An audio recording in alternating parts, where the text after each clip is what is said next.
Pemberitaan media pejabat Perdana Menteri. Sidang khas Majelis Keselamatan Negara (MKN) mengenai pengurusan COVID-19 yang dipengerusikan oleh YAB Perdana Menteri petang tadi telah memutuskan untuk melaksanakan penutupan penuh sektor sosial dan ekonomi ataupun total lockdown fasa pertama di seluruh negara bagi tempo 14 hari bermula 1 Jun 2021 hingga 14 Jun 2021. Sepanjang tempo ini, semua sektor tidak dibenarkan untuk beroperasi kecuali sektor ekonomi dan perkhidmatan perlu Essential Economy and Service Sector yang akan dilaksanakan oleh Majelis Keselamatan Negara.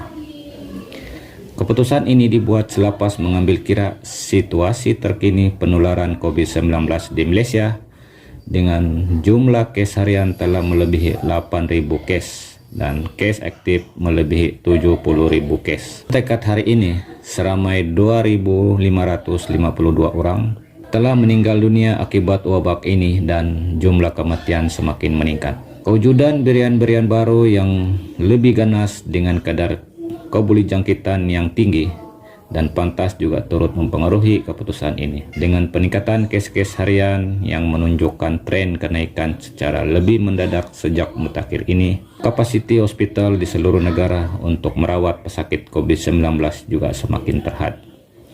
Sekiranya lockdown fasa pertama ini berjaya mengurangkan kes-kes harian COVID-19, kerajaan akan melaksanakan lockdown fasa kedua, yaitu dengan membenarkan pembukaan semula beberapa sektor ekonomi yang tidak melibatkan perhimpunan yang besar serta boleh mematuhi penjarakan fizikal. Lockdown fasa kedua ini akan dilaksanakan untuk tempoh 4 minggu selepas fasa pertama berakhir. Setelah berakhirnya lockdown fasa kedua, langkah seterusnya ialah memasuki fasa ketiga, yaitu melaksanakan perintah kawalan pergerakan seperti yang berkuat kuasa pada masa ini, di mana aktiviti sosial tidak dibenarkan dan hampir semua sektor ekonomi dibenarkan beroperasi tertakluk kepada SOP yang ketat serta kehadiran secara fizikal di tempat kerja yang terhad. Walau bagaimanapun, keputusan untuk beralih dari satu fasa ke fasa yang berikutnya akan tertakluk kepada penilaian risiko oleh Kementerian Kesihatan Malaysia. Penilaian akan dibuat berdasarkan perkembangan kes-kes harian, masa dan kapasiti hospital di seluruh negara untuk merawat pesakit COVID-19. Kerajaan akan memastikan sistem kesihatan awam di negara kita tidak akan runtuh dan pelbagai sektor dan bantuan akan diberikan pada Kementerian Kesihatan Malaysia untuk meningkatkan kapasiti hospital di seluruh negara.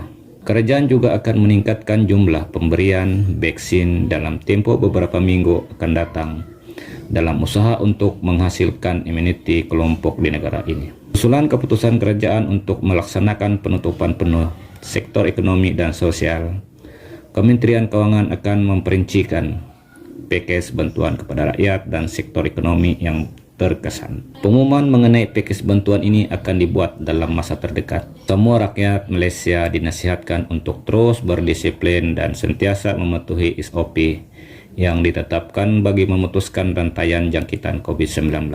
Yang terbaik ialah duduk di rumah atau stay at home untuk bersama-sama melandai lengkuk jangkitan COVID-19. Sekian, terima kasih.